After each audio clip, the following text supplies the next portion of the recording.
જાફરાબાદના ટીંબી ગામે પ્રાથમિક કુમાર શાળા અને પ્રાથમિક કન્યા શાળા ખાતે સરપંચશ્રીના હસ્તે ધ્વજવંદન કરવામાં આવ્યું. જાફરાબાદ તાલુકાના ટીંબી ગામે પ્રાથમિક કુમાર શાળા અને પ્રાથમિક કન્યા શાળા ખાતે સરપંચશ્રી રમેશભાઈ બાંભણિયા અને ગ્રામ પંચાયતના સભ્યો તલાટીકમ મંત્રી સહિત 79માં સ્વતંત્ર દિવસની ભવ્ય ઉજવણીમાં હાજર રહ્યા હતા. 79માં સ્વતંત્ર દિવસ નિમિત્તે ટીંબી ગામના દરેક આગેવાનો, યુવાનો, વેપારીઓ, વાલીઓ, પત્રકાર મિત્રો તેમજ પ્રાથમિક શાળાના બાળકો, પ્રાથમિક શાળાના શિક્ષકો હાજર રહ્યા હતા.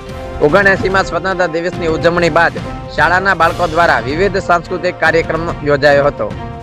Saurashtra bureau chief Junaid Mansuri.